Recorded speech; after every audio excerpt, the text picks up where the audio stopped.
Hey everyone, welcome to Leveling Up with Launch. This week we're joined by Ron Apke, who is one half of the famous Apke brothers, land coaches and gurus, but gurus in the good way, and also half co-owner of thelandportal.com. And we're also joined by Scott Beddard, who is working closely with Ron and his brother Daniel, and leveling up his own real estate investing business. So Ron, how you doing? Welcome. Yeah, happy to be here. Excited to talk about this. I think it's going to be a very beneficial conversation for everyone watching, kind of diving deep into Scott's texting operations, how he can improve it, what he's doing right, what he's doing wrong. And I think it's going to be very beneficial. Excellent. And Scott, how you doing, man? Thanks for jumping on. I know we kind of, grabbed you and threw you into this, but we appreciate it. Yeah, I'm doing good. Thanks. So I want to say before we dive in, because the whole idea here is really to give you a set of action items that you can put into place to really up your ROI on this, right? For launch control, but also for your overall land investing business. But I do want to say, Mia and Patrick and I were talking before we logged on. For someone who's fairly new to the system and is really kind of just getting up to speed, you're in excellent shape. We're going to give you some great takeaways today that'll help you improve. But we've gone into some of these audits from a okay standpoint, right? And we're going into this one going, okay, we got a lot of really good stuff to work with here. So it's a nice jumping off point, and congratulations to you, pat on the back to you for getting as far as you have pre-audit. Thank you. I appreciate it. All right, so what? Oh, absolutely. So what we're going to do today, and with all of these audits, we're going to talk about goals. We're going to talk about the inbox and what we see as opportunities there. We're going to go over some nurturing, and then which includes both non-responder nurturing as well as drip automations. And then we're just going to open it up for Q&A. And between all of that, we should get a really good system for getting this dialed in for you. So let's start with goals. I know that this is something that Ron, you and Scott, I'm sure have discussed kind of at length, but I'd love to hear it from you guys. Scott, what your goals are for the business, of where you're at today, where you want to be in 6 to 12 months. Yeah, absolutely. So my background is I come from, my wife and I owned another business completely unrelated. So I am looking to make this work in a short time because our business just went out of business. It was in agriculture. And so I'm extremely motivated to see this work quickly because we need to start generating an income. So I'm currently working with a coach who does a lot of texting. And so far the platform has been great. I've enjoyed working with it. It's helping me stay organized. But my goal is to get a deal within the next, I'd say, couple weeks. I've sent out close to 6,000 texts, a little bit over than that. But in the next 3 months, or I guess it's already been a month. So in the next 2 months, I'd like to get a deal and then sell it. And so I guess that's my goal, is to get at least one deal. And my coach, me and him were talking, and he thinks 6,000 is a good number. I'm shooting for that, if not 10,000, 10,000 texts to get a deal out of. So hopefully. Are you doing exclusively text, or are you adding in a little bit of direct mail as well? No mail at this time, just completely texting. Okay, got it. Ron, I think you can back me up on this, and I really like I really like that you're keeping your goals very, very, very achievable, Scott, in the beginning, because a lot of people come in and they want to make $5 million, and that's the top 1%, and it takes some time, but getting a deal or two under your belt and having the margins on that deal be enough to give you and your wife a ton of relief and breathing room, so that everything else can just be growth from there. Super achievable. Yeah, 100%. Go ahead. Sorry, Ron. No, you're good. You're good. I didn't know who that was directed at. But yeah, I mean, I do like that as far as like short-term goals. Let's just hit this short-term goal and then you get your first deal and then you get some momentum and then you can scale up to 2 deals a month or whatever it looks like. But yeah, Scott's working with one of our unbelievable coaches. So I know they put together a really good plan. I love that the audit has gone decently in terms of you guys looking at it prior to getting on here. So I'm excited to see where this goes. And I love the achievability of his goals, especially being very short term. Like we don't need to worry about 5-year goals or anything. Let's just get that first deal and go from there. Yeah, absolutely. So let's start with your absolute strong suit here, Ron. Let's talk about data. Patrick, you want to go to either the imports page or the campaign page, either one, just so we can get an idea of the markets we're looking at. Yeah, as far as data, I mean, looks like Scott. This is the first time I'm seeing this, to be 100% transparent for everyone watching. Sure. But like you said at the beginning, we're the creators, owners, founders of thelandportal.com, where you can get property records. You can skip trace on there. I'm sure that's where Scott's getting it from. He can obviously confirm. And that's just our goal when we came up with that software, was just being able to get the best quality land in your list. So you're not sending text messages, direct mail, cold calling land that just isn't quality land. Like our goal with building the land portal was being able to filter a list so you're only targeting quality land. And before our software came out, like you just literally could not do it. You were targeting everything. So for example, Scott, if you go to Alabama 3 years ago, before you have the land portal, probably 40% of your lots are going to be landlocked. Alabama's historically extremely landlocked, where now you can just hit like, I do not want landlocked properties. I only want properties with road frontage. So I think I know your marketing is way more effective, like per text or per mailer, just by only targeting good land. So yeah, so that's kind of what I wanted to get to, Ron, is that look, I know the land portal quite well, and I know how strategic it allows you to get with the data that you're pulling for your systems. But Scott, I'm not seeing that here, right? I'm seeing the names of counties, and that's it. And if I go to the campaign page, I'm seeing the names of counties, and that's it. All right. So whatever strategy that you're employing here, I'm not seeing it laid out. And as you scale up, if you don't have a system for really outlining your strategy here, it can't all live in your head, right? So like unless and you have to have your systems talk. So what you're pulling out of the land portal you need to have that visually available, that strategy visually available in launch. And when those lead to discovery calls and you push to CRM, those systems need to talk. And so that that throughout the customer cycle, the deal close cycle, you have a clear picture of exactly what it is, what your data strategy was, what the motivation factors were for the homeowner, anything about that market that makes it a unique market or a non-homogeneous market or whatever. And then of course, like throughout the course of your conversations, because you're probably going to have multiple touch points getting through title and getting it completely closed and off to dispo, being able to have full perspective on that all the way through. Does that make sense? Kind of. So it sounds like I should have more information in the campaign name. Is that what you mean? Yeah, I'll give you an example. Do you mind if I create a sample campaign? Sure. You can delete it later if you'd like. Yeah. Patrick, can you go to the campaign page? Mm-hmm. Over there.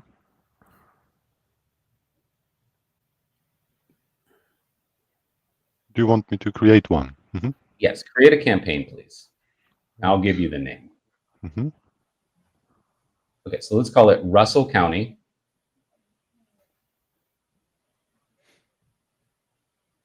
And then a line. Good. It's just a break line. Uh-huh. And then so we know it's separate. And then 5 to 15. Okay. And then another line. And then for out of state landlord, let's just go OS out of state, OSL, out of state landlord. And then let's add one more. And let's say we're going to project and then just put Flip. Oh, sorry, Michael, I didn't catch that. And put, not flip, sorry, put, yeah, or just say flip. Okay, so what we've got here, Scott, is I put probably more than you need, but just to give you an example of what I'm talking about. You've got the county that you pulled, but then you drilled it down to specifically the lot size, and you might be looking at different lot sizes, and then you know that so you've got the area, you've got a drilled down factor about the area by lot size. You have a motivation factor for the homeowner. You know they're out of state, which is going to up the odds that they don't have an emotional connection to it. And then, you know, right now you're going to be looking to flip everything, right? Like you want to just buy it, resell it, take the money. But you might in the future, look at to getting into subdivides, or you might be looking at something that, you know, you could even double close on and maybe eke out a little bit smaller of a margin on, depending on the markets. As you analyze them with your coach, you may have a wider array of exit strategies that you're looking for. And so what this does is it informs your strategy. So Mia and Patrick are going to show you some ways to really filter once we get into the inbox. But what you want to think about is that every day before you send a message out, even, right, you want to filter for certain things to make sure that you caught every conversation and make sure that every conversation's been advanced as much as you can. So if you're looking in Russell County and you're filtered by these factors, 5 to 15, and then out-of-state landlord, you know that every one of those conversations, let's say there are 10 of them, every one of those conversations you're going into with the exact same mindset, right? You know what your margins are going to be at 5 to 15. You know what their motivations are going to be. It puts you in a very sales forward mindset, instead of you going to each one in the inbox, looking at the property information off to the right, thinking through what you want to say and winging it. You come in a lot more prepared, right? Ron, do you, anything you would add to that in terms of like how you could potentially segment it, or how you could potentially add strategy at the point of your data import?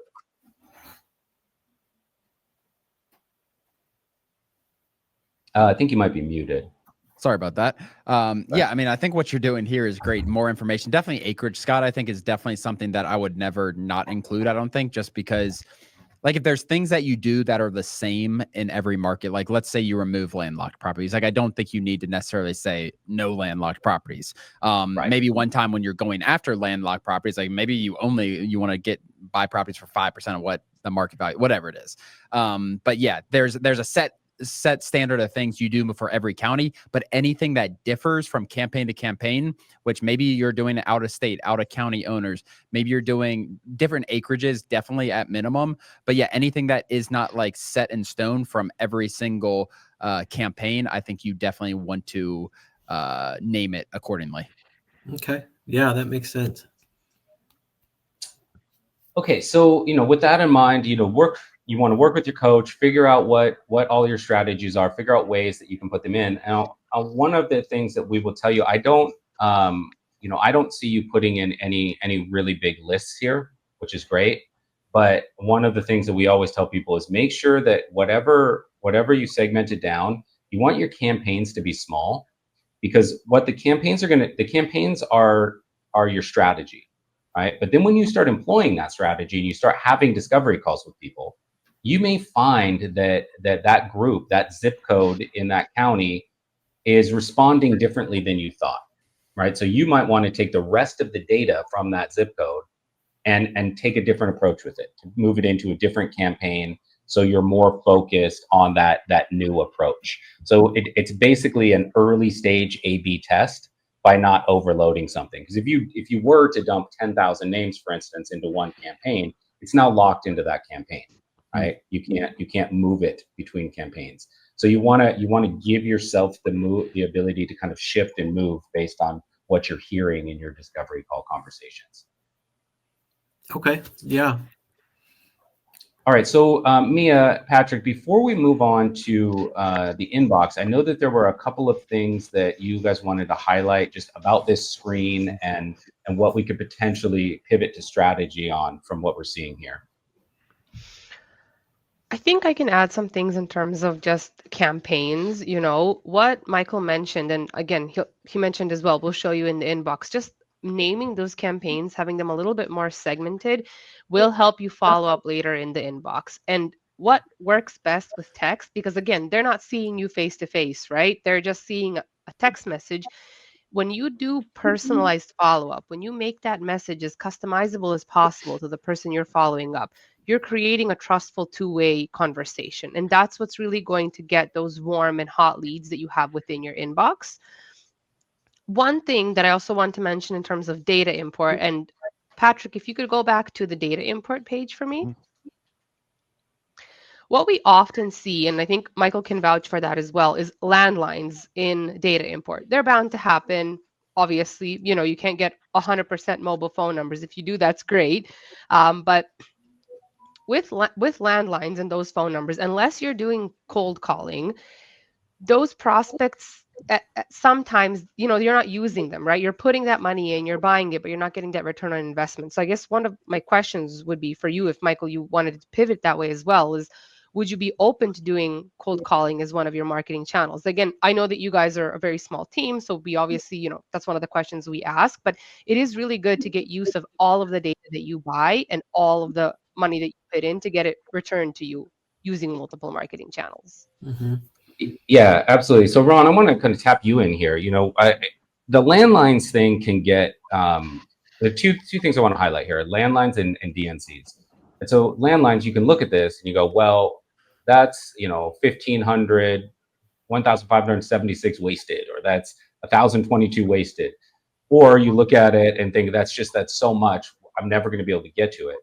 But our kind of philosophy on this is you don't have to get to all of those, but they give you a great kind of free time testing group where if you wanted to start cold calling some of those, even at a clip of like 50 a week, and then tracking the results of those cold calls, let's say, for simple math, let's say you do 50 a week, you're making a couple hundred phone calls a month, and it gets you one deal, right? And then you extrapolate that over the course of a year, you're talking about $200,000 to $300,000 most likely for your business from taking that one extra touch point step. Ron, are you working with people that anybody that's doing that, kind of adding that in as a strategy? Yeah, for sure. There's a lot of people cold calling, and it's situation by situation per person. Like some people just don't have the time for that, or some people outsource at the cold calling agencies, but then you have a whole nother expense. So yeah, I mean, if you're able to make 50, 20, 100 calls a week, it's going to eventually get you deals, no doubt about it. You're making the most use, like you guys said, of your data, of your phone lines, but those aren't going to go anywhere at the same time. Maybe that's just something you store somewhere else, Scott, and you're like, okay, let me get a few deals here. I still have these numbers that I can send to an agency. I could hire a VA to make some cold calls. So the data is not going anywhere. So in my opinion, I think staying in Scott's position, if I'm just evaluating Scott's position, it's stay hyper-focused. We love this texting aspect. Let's find a way to get my first deal there. I have these phone numbers for the end. If he had time to make 50 calls a week, awesome, go for it. Or pick the best data. Scott, you look at deals with a bunch of road frontage. Maybe you want to pick out the highest quality piece of land and cold call a few a day, 10 a day, whatever it is. But yeah, I'm definitely not against cold calling.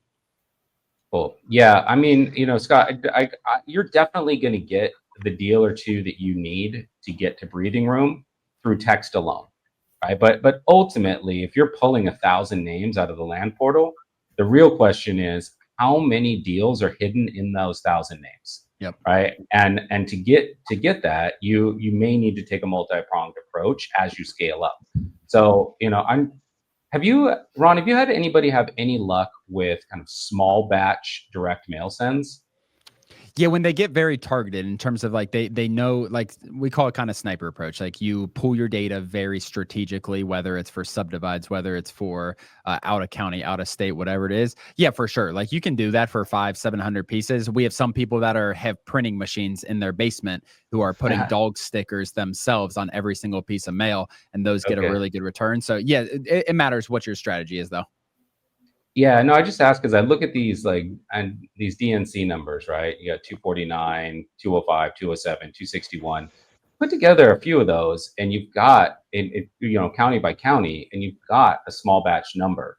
And those are names you can't text them. You can't call them. If they're on the DNC list, they're on the DNC for both, right? Mm-hmm. So if those two aspects are eliminated, direct mail is really all you got left in terms of getting to them, unless you can luck out through paid advertising. So it is an opportunity, future thinking, to maybe do some non-expensive direct mail that's more of that sniper approach that Ron's talking about. Yeah, I like that. Cool. Michael, if you don't mind, I have just one more thing to add for campaigns, and then I guess we can switch into another section. So one of the things we did notice, as Michael mentioned in the beginning, Scott, is that you weren't sending out any follow-up campaigns to non-responders. They are different from drips. So I know that you're using drips and they're very well utilized, and we did mention that when we were doing the audit. Follow-up campaigns are for people who have never replied to your initial message. So you don't know if they're interested, you don't know if they're not interested. Maybe they are not interested, but you don't know that at that time because they never replied to you. So what you want to do, what your strategy should be there in terms of just launch control usage, is try and stay on top of their mind. You're not sure how many other people are reaching out to that same person at the same time, right? So you want to be the one that reaches out at the right time, at the moment when they are interested, when they're ready to sell. What we've noticed, and Patrick, if you want to go over to the follow-up campaigns here and select a campaign, there's a little bit over 1,300 prospects that are available for follow-up.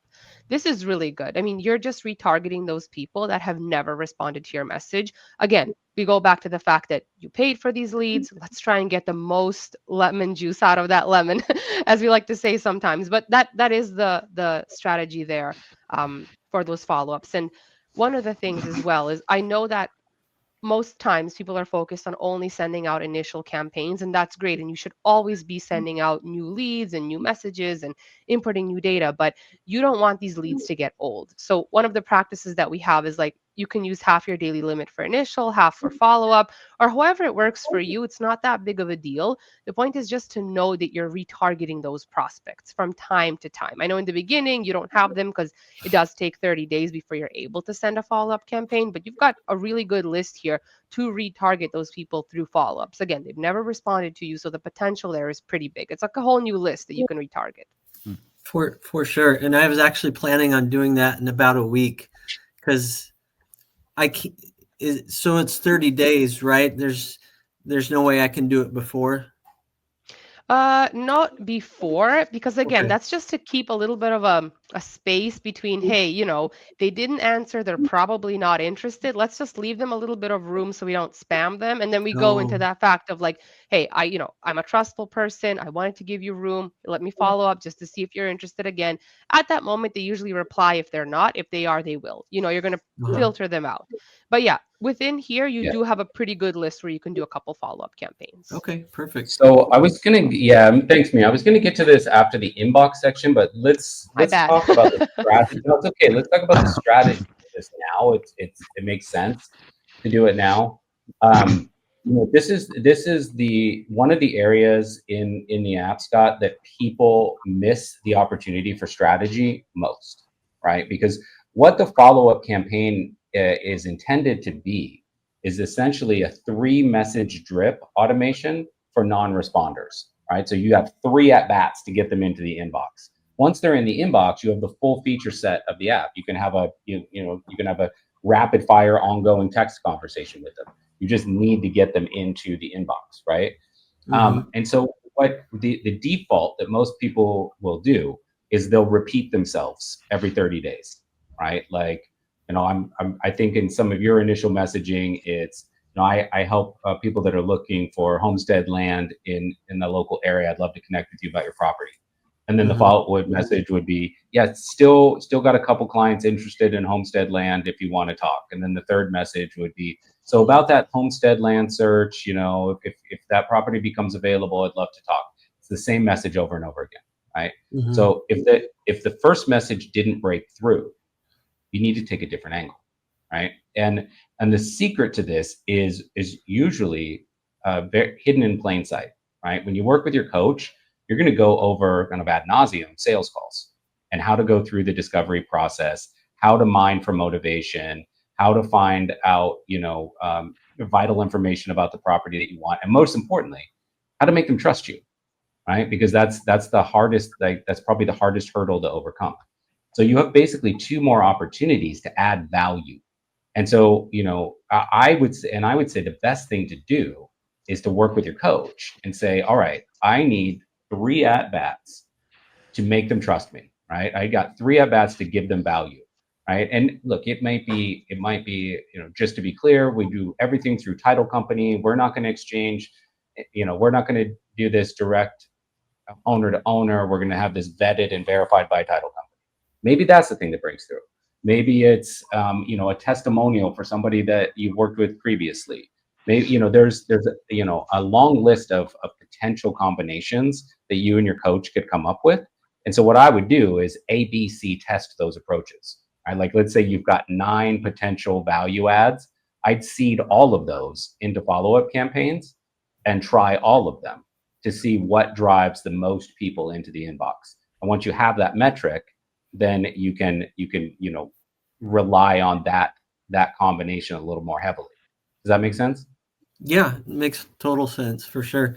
And it's funny you should bring this up, because I had it on my to-do list for today to go through those follow-ups and kind of make them my own, because the ones that I have right now are the templates that Launch Control put in there for me. Okay. So it's apropos that we're talking about it right now. All right, perfect. Yeah, we'd love to, one of the things, just to mention this, I was going to say this in the Q&A, but, Ron, we should follow up, and Scott, we should follow up for sure in 30 to 60 days. Just to do a reset, see how things are going, and then maybe even another one 30 days down the line to see how much money's come in, right? But we'll schedule in some course correction as well. Okay. Love it. All right, cool. So let's go to the inbox.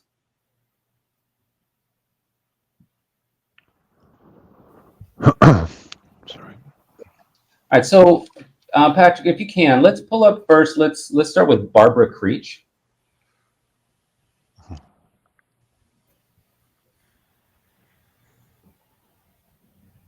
Okay, so looking at this, Barbara's question was to your response about chatting was yes if you're not an agent, right? So Ron, this tells me that Barbara's been around. Like, she knows, she's talked to a couple of investors. This isn't the first call that she's gotten, right? Mm-hmm. Scott, you replied not an agent, and then she gave you a kind of a date and a loose time to get back to you, right? So I love that you said will do, enjoy your travels, but I'm curious where this went from there, and then kind of what your follow-up plans are going to be. Yeah. Excuse me. So I have seasonal allergies, so sorry about that. That was just this morning, and I put I think there should be a note in there, and then I also created a reminder to call her next week. Excellent. Impressive. I like it. And then no, that's great, because those are the 2 things that people usually miss as an opportunity, of leaving a note and leaving a reminder. So that's a great example of you kind of being ahead of the curve on something, and really appreciate that, because it goes into what I was saying about making sure your systems talk, right? So you've got these notes. If you were to push this over to CRM, that note is going to carry over to the CRM, right? Mm-hmm. So now that the status of your conversation in Launch, even if it's been picked up in CRM, say post your conversation with her on the 20th. Mm-hmm. Ron, is there how other than the obvious kind of call follow up, is there anything else that you would do? Maybe something to make sure that this is more of a standardized time or a set time, or do you think that he's taken it far enough at this stage? Yeah, I mean, the nice thing is with what Barbara did is she told you very bluntly, afternoon. The one thing you could definitely do is all right, that sounds amazing. I locked you in for 3 p.m. Eastern time. I'll give you a call right then, and having it top of mind. And it's not even whether they're going to put that on their calendar. They're probably not. From me, it's like, this is the first time I'm going to come through with you. I told you I would call you at 3 p.m. Eastern time on the 20th. If you go under contract on this land and I'm buying this land, I'm going to come through just like that. I think it just kind of builds credibility for you. I told you I was going to do this. I do it at this exact time. I love doing that kind of stuff. And it builds, again, they're not going to put it on their calendar more times than not, but it does build some credibility and some reliability on you as a person. Yeah. Yeah, That's an awesome idea. Yeah, it's a great idea. And you know, I know you're just doing text right now, Scott, but what a lot of people will do on the direct mail side is they've got a service that takes the inbound calls, and they're working through a couple of questions, and they're, as a decision maker, are actually the second call that they're getting. And it adds a layer of filtering, but it also adds a layer of professionalism. You're not available anytime they want to talk. You're not scrambling to answer the phone. You're running a professional business, and you have their conversation slotted at a specific time.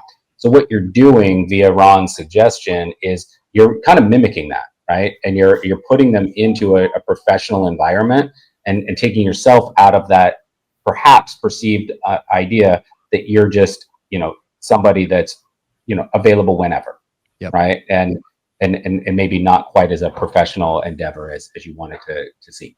And to go one step forward, Michael, like, instead of like being like 3 p.m., like saying that, like asking her a question too, like, yeah, that sounds good. Like, I have some free, I'm free a little bit, and like asking her a question, get her to confirm that 3 p.m. one more time, or get her to confirm, like, does 3 p.m. Eastern work? Like, she's going to say, yes, that's the afternoon, I'm sure. Yeah, that's perfect. So getting her to confirm that, where she is the last one sending a message to you almost, or whatever it is, getting there to confirm that, I think will be valuable. And that's even a better, your biggest gap here is, how do I make sure that I'm going to have that conversation on May 20th? Like, if you can have that conversation, you have a really good chance with this deal, I think. If you don't get to that part, if like she doesn't know who the heck you are 5 days from now, it makes it a little more difficult. Yeah. No, that's and great. Yeah. Patrick, Mia, how would you, sorry to interrupt there, Scott. Patrick, Mia, how would you suggest maybe adding in custom tags at this point? Yeah, that's also one of the things that we noticed in terms of usage is just tags. Now, we always say like launch control can be used as a mini CRM with all the customization tools that you do have. Obviously, statuses are preset, and then we also encourage people to follow them just to have a good strategy when you're pushing over leads from status to status. But tags, you can have up to 10 customizable tags within the account. You do have 4 predetermined tags, but you have up to 10 customizable tags. So this really can be there to fit your strategy. So if, for example, you want to follow up with Barbara, you can put something in terms of follow-up scheduled, or to call, or scheduled to call, something like that, that would help you filter out your inbox with those tags that are scheduled to call. And then you know exactly, okay, I need to follow up with this person, I need to follow up with this person.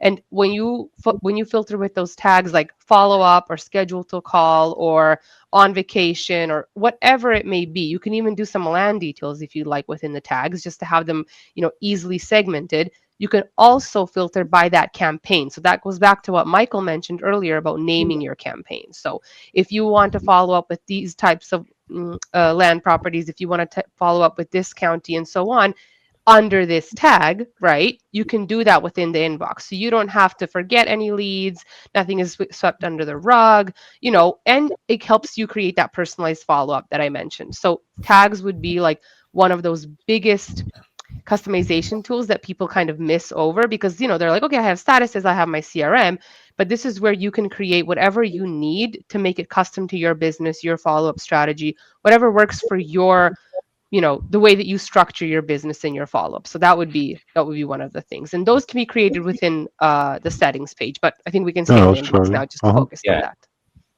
So Patrick, Scott, think about it this way, right? Like you set the reminder, but the reminder is that's more of like a day of notification, right? That's something that you're gonna just to make sure that you don't miss it.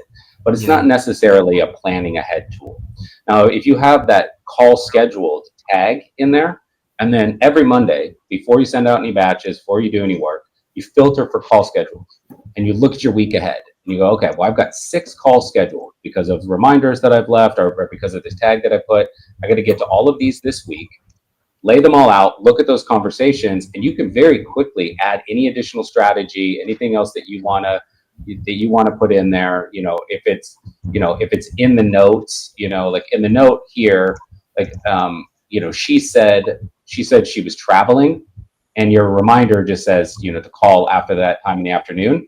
If you've got that tag in there that says call scheduled, you look back at this and you're like, make a note yourself, ask about the trip, like ask about her travels, to have like a little personal touch. So it's just giving yourself that ability to kind of set your routine for the week and set your action items for the week will allow you to make this whole process more efficient, right? But also better producing.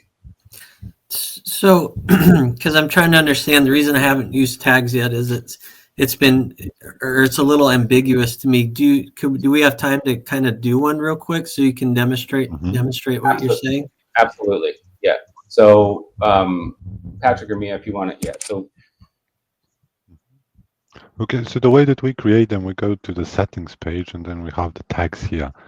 Like Mia mentioned, there are 4 that are already there, predetermined. But in order for us to add a new one, you can add 10 more.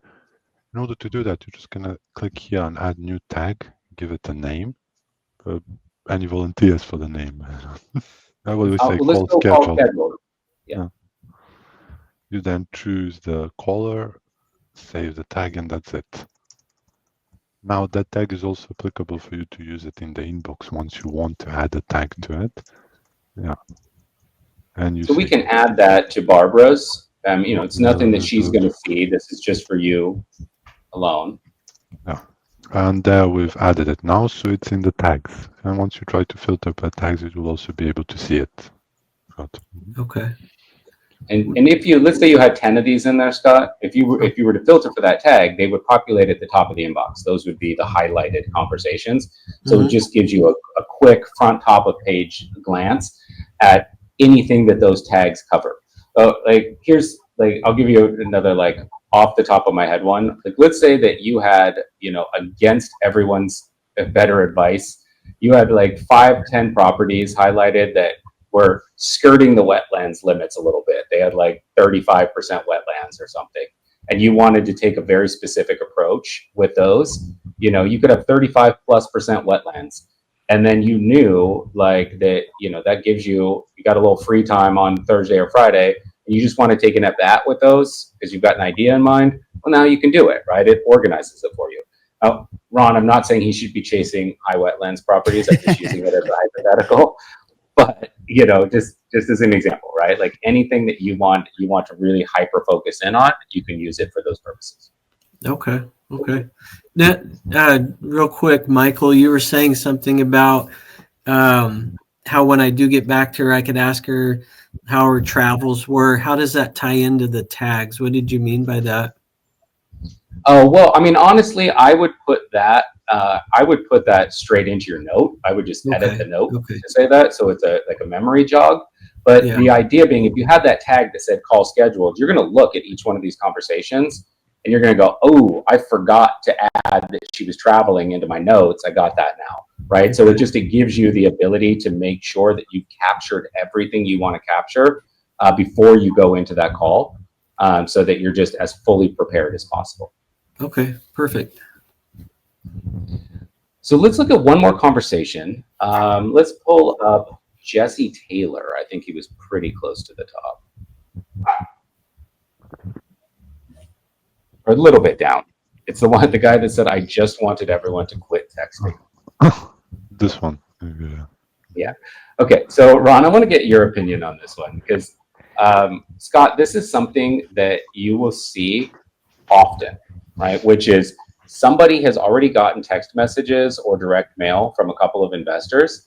And so they do this as a litmus test, right? You're looking at this land and you know that your purchase agreement price would be $40,000, right?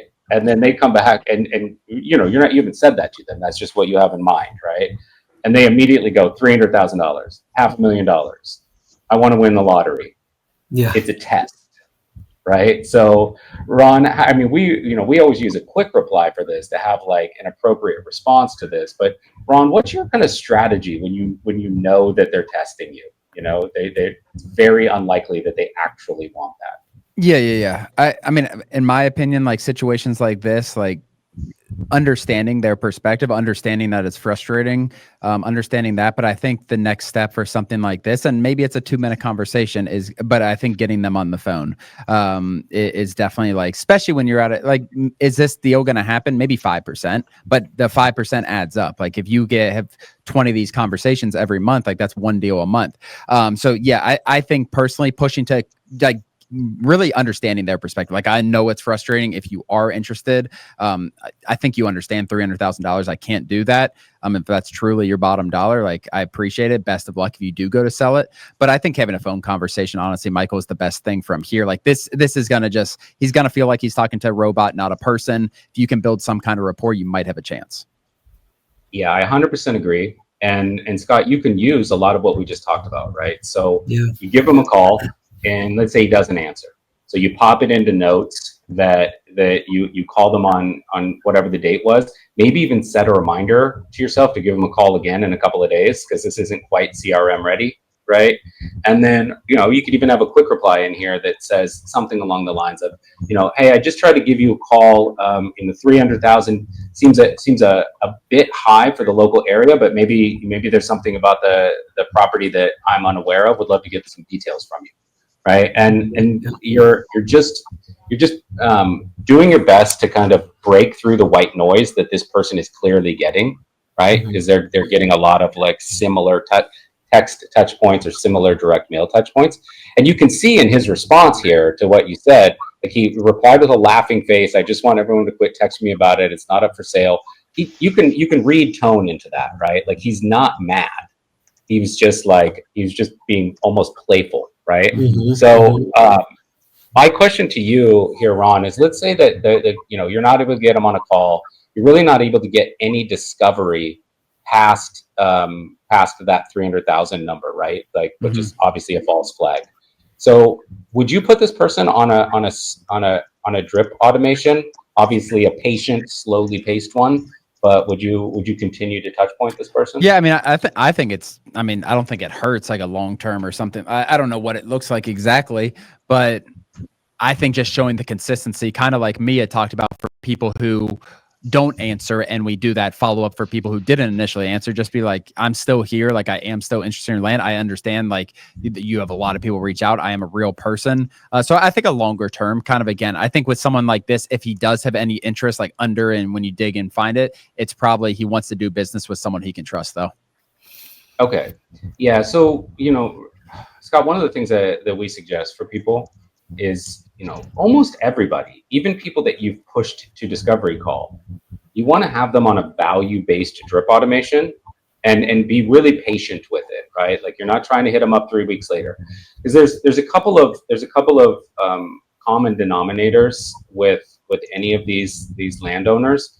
One, they got on your list for a reason, right? Like they're out of state, not living in the, they obviously don't live in the area. Their land fits certain profiles that you want. You're seeing a good sell-through rate in that area, so it's looking like something that could be good for your business. There's certain factors that make this person's land potentially one day sellable, right? Even if today is not that day, right? And so that brings up the other common denominator, which is just timing, right? Like, the business you close in 30, 60 days are the people that are ready to close in the next 30 to 60 days. But there's a whole giant group of other people that might be willing to close in the next 6 to 12, 18 months, right? And so for those, if you're able to, and I would suggest just be super transparent about it. Like your first message in your drip automation might be something like, hey, Jesse, I like to just kind of keep in touch with landowners in the area. I'll send you, maybe a text a month at most, but just want to kind of reach out, keep in touch. I do try to offer some value, though, let you know what I'm seeing in the market. And then, and you might even want to include, you can opt out if you want, right? As just a good engagement strategy behavior situation. But then from there, kind of like I was saying about like what are your value points that you would put in those non-responders? Like you can repurpose those here, right? Like, you know, we work with title company. Here's a success story of somebody that we recently worked with. We got someone with a very similar property profile to yours, $50,000, processed everything within under 14 days. This one went really quickly. You know, we just had a great experience working with this title company. We think, you know, if you do decide to sell, I think they'd be a great partner for us to work with. You can think of a lot of different kind of value touch points that you could drip out on occasion. You can even just do light check-ins with some of them, you know, everything good, anything changing with you, you know, like obviously better phrased than that. But the idea just being that you're staying consistent, you're staying present, but not being predatory or overly pushy. So that when he does decide to sell in 8 months or a year, he's like, you know what, Scott, you're right. I'm just paying taxes on this thing. It's not, I'm not doing anything with it. I'm not going to do anything with it. What could you get me for it? That's the sweet spot. That's what you want, right? So it's just, I think it's worth doing. Just, you know, keep their time frame in mind, right? If you were them, how often would you want to be messaged? And what would be the kind of additional information you'd want to receive in order to make a decision? Yeah, I love that because I've been taking these ones who throw out $1 million, $2 million, because I get, you know, a good percentage of them. And I've just been taking that as this guy isn't interested. But this gives me a different perspective because maybe they are just testing to see what my reaction will be. And if I'm showing that I'm there to add value, then you know, their attitude might change. So, yeah, I appreciate that. Yeah, and you know, going back to what Ron said, like with professionalism, like ultimately, what you are the owner of a land acquisitions company. Doesn't matter if you and your wife are running this as a small scale operation. You own a land acquisitions company. And as such, you know, any sales department of the land acquisitions company, they're not going to be debtored by somebody saying a number that's too high. That's a challenge to overcome, right? So it's if you treat it with professionalism and get them to engage, get them on the phone, those are, you know, it's not going to be your most winnable group, but it's winnable. Mm-hmm. Yeah, for sure. All right, so guys, let's before we get to Q&A, let's do a quick stop at the drip automations to kind of go over some nurture strategies. Do you want me to go to the drips only? Yeah, just go to the drips page, just so we see that. I'll pull it up as well so I can see it a little better on my screen. So I see that you've got quite a few in here. Long term, couldn't agree on a number.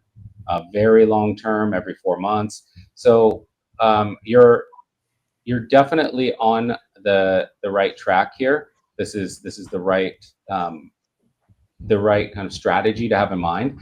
I would just say, you know, the only thing I would say is maybe go through this with your coach, and then I would map out the exit points of conversations, right? So like an example of an early exit point would be someone just says not interested, or we're not going to sell this year, right? And you're going to fairly quickly move them to one of these nurture-based drips, right? Another exit point would be you got them onto a discovery call, you got some details, but you needed a little bit more information, and they're ghosting you. Right, which I think you have that one in here too. You also have, you know, what will happen, and this is a lost opportunity where a lot of deals actually come from for the people that do this, is you put together a purchase agreement and on a number that they agreed on, right? And you get that over to them, and now they're ghosting you, right? All you need is their name on the dotted line, right? So and the phone calls and the text messages from the CRM aren't working. A lot of times people forget that they have this open thread with the recipient in launch control still open, right? If you on their phone, it's just the conversation with Scott. So if you do like kind of sign the purchase agreement, 1 or 2 to 3 message drip that you put them on to really get them to activate, then they're still going to see that in the same thread on their phone. It's not a new conversation. It's not coming from a new number. It's just you continuing an existing conversation. And oftentimes the familiarity of that already existing thread is all they need to get back on board, get that thing signed, and get money in your pocket. Yeah, no, totally. Ron, any other kind of exit points that I missed that we should highlight, or opportunities for drip that you're seeing here? No, not really. I think you kind of touched it all. The only thing, and it's kind of going back to like the scheduled call thing, because I'm guessing when you have a scheduled call, you might get 50%. Like you might connect with them on that day, 50%. Would you ever do a drip campaign, or what are your thoughts? Or would it be more one-to-one what you would do if someone has a scheduled call with you, you can't get them on the phone? Would you ever do a drip campaign for that to try to reschedule that call? Or would that be more so a one-to-one conversation that you just kind of stay on top of? Oh, I would 100% drip campaign that. But Yeah. it really depends on what your CRM system is and what its capabilities are, right? Because most likely at that point, you're going to be using some sort of calendar tool, right? Yeah. You're not going to be sending them a message from your phone, from the CRM being like 2 p.m., 3 p.m., how about tomorrow, 4 p.m.? Like you don't want that, like, no decision back and forth. So it's probably going to have a link. It's going to go to your calendar, which is connected to other kind of follow-up processes in your CRM. So you still want that to be your primary touch point, right? But what you might want to do in a drip, because again, like this thread is still open, is something that, like, first message says something like, "Hey, was trying to get in touch with you to get our call rescheduled. I actually sent you, I sent you a calendar. It comes from my other line though, ends in 879. In case you didn't know that was me, it's me." Right? And then the next message would be, I'm looking at my calendar now. You have that link that I sent in the other thread. I've got a block of time available this afternoon as well as tomorrow morning. Let's get a time that's convenient for you. I really want to move forward on this. Right? And so you're using it as either whether you do it as a drip automation or you do it, Scott, as a quick series of reminders, where you're just going in and treating that as a one-off.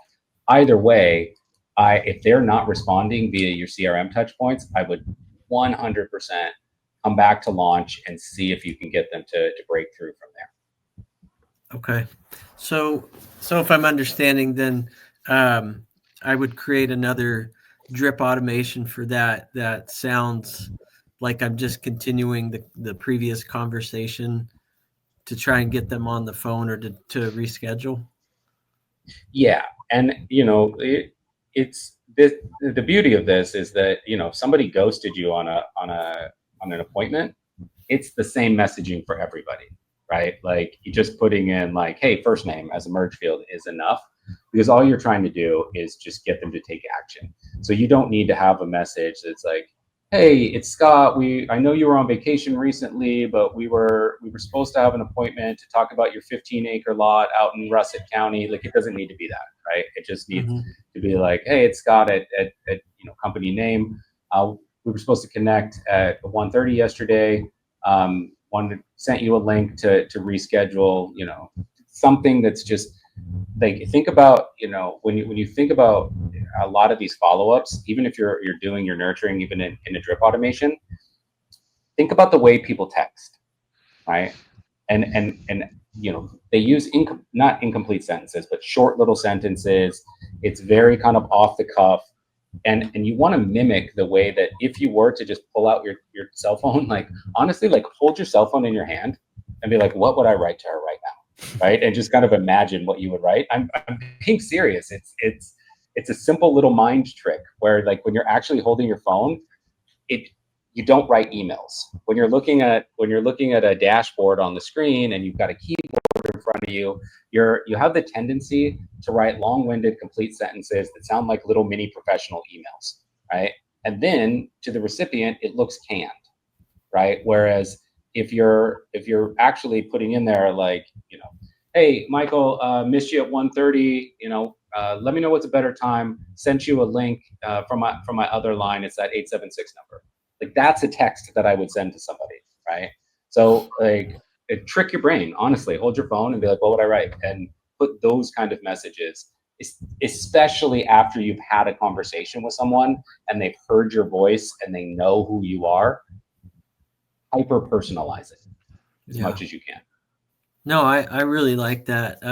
You got me thinking about two things. I need to set up something in Calendly that people can schedule a time. And then I like that idea of just holding my phone in my hand instead of typing at the computer just to come up with a message. I like that.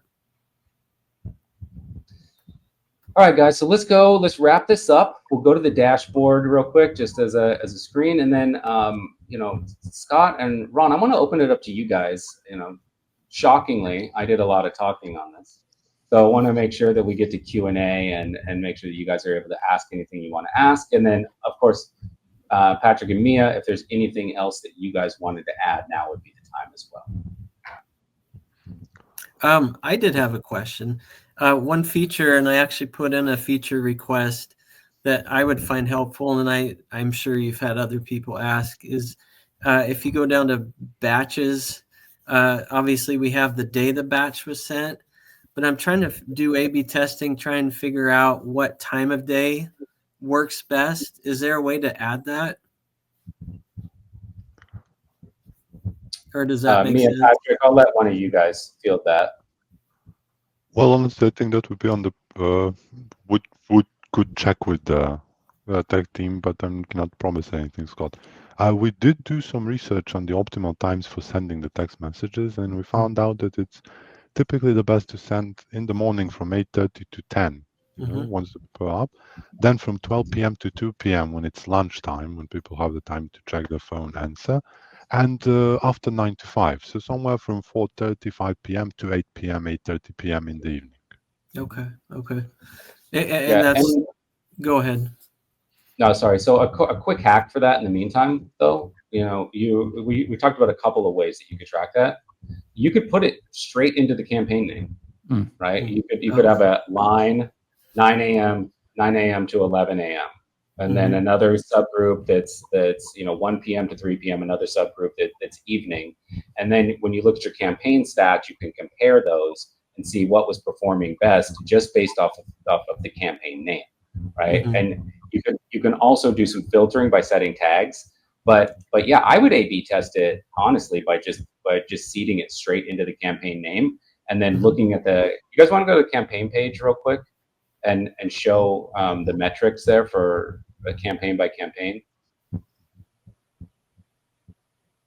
So yeah, so if you've got your campaign name, sorry. So if you've got your campaign name and it's got the time that it was sent in that campaign name, then you're looking at your full status. You can compare campaign to campaign to see like how the delivery rate changed based on time, how the response rate changed based on time, total leads that ended up coming in from it based on how you disposition them. So it's like a really simple workaround, but it will get you the information you're looking for. You just have to stick to those time frames, right? Like if it's in that campaign, you have to send during those times. But other than that, yeah, that'll give you a quick fix for that. Okay. Yeah, sounds good. I don't think I have any direct questions, Michael. Like I think just comment kind of looking at Scott's account. I'm sure a lot of accounts kind of look like this, and I think from Scott's perspective, like just attacking leads more, Scott, like we said from the beginning in terms of following up those people if they didn't respond, just not throwing leads away as fast, I think is important. And then just attacking leads more, like every lead is a potential deal. And that's what separates, I think, people in this method who are very, very successful versus a little bit successful versus people who just don't make it, or just like really using all of your leads for sure. Okay. Yeah, no, treating every lead like it's a baby. Exactly right. Mia, Patrick, anything you wanted to add before we wrap it up? Well, I think we can maybe touch upon the average reply time as well here, Scott. Ideally, we should try to get it down to 10, 15 minutes. Okay. The best case scenario. So what we do is we usually say to allocate another like half an hour after you send the batch. So you send the batch and allocate some 30 minutes in order to, have enough time to sift through the responses, go through them, see how you can classify those leads, qualify, nurture them, see what you can do with them, and then, send out the next batch. That's how you always keep your inbox tidy, clean, and respond on time. Mm-hmm. Yeah, I don't know why that's so high, because most of the responses I get, I send back. And anyway, I don't know why it's. I don't want to do that. Make this like a request in terms of different features. I would love to see median on there as well, just because sometimes averages get so thrown off by someone who wasn't responded to for 12 days or something like that. Because I mean, if Scott thinks, I don't know what it actually is, but it would be very cool. It would be nice to see as far as like, okay, median's 10 minutes, whereas average is 65. There's definitely some outliers that are bumping that up way a lot. Yeah, and as long as Scott, as long as what you're doing in practice is you're responding via text or following up with a call while their phone is still in their hand, while they're still focused on you and the conversation you started, then you're putting yourself, way ahead of the competition, right? Where people fall off is when they look at like that guy that said 300K, right? When they call them the next day or 2 days later, that guy has forgotten that he responded to you with that number. He's forgotten that you are not top of mind. But when you call them in the moment and you just want to pick it up as a live conversation, your success rate goes way, way, way up, right? So it's as long as you're keeping those best practices of being very timely and that idea of what we call the speed of texting, like as long as you're keeping up with that while their phone is still in their hand, you're taking the conversation as far as you can, then that's the best you can do. Okay. Yeah. No, that makes complete sense. Well, Scott, it was really great of you to let us really deep dive and take a look at everything that you're doing. Like I said at the top, you're off to a great start, and I think that if you add some of these kind of best practices into your process day to day, it's really going to return some great results for you. And Ron, for you, having your advice as one of the leading voices in the industry and owner of the Land Portal, it's really great to get your advice on here. Absolutely invaluable. So I very much appreciate both of you being on today. Yeah, I appreciate you guys having us. I'm excited to see this. This was good to kind of get your guys' thought process. I'm sure it's going to help a lot of people out in terms of like just improving their systems around this. Yeah, we sure hope so. All right, guys, we're going to wrap it up for the audience. Everyone else on the call, stick around for just a second. Let's do a quick post-mortem, but we're going to end it for everyone watching. Awesome. Thanks, guys.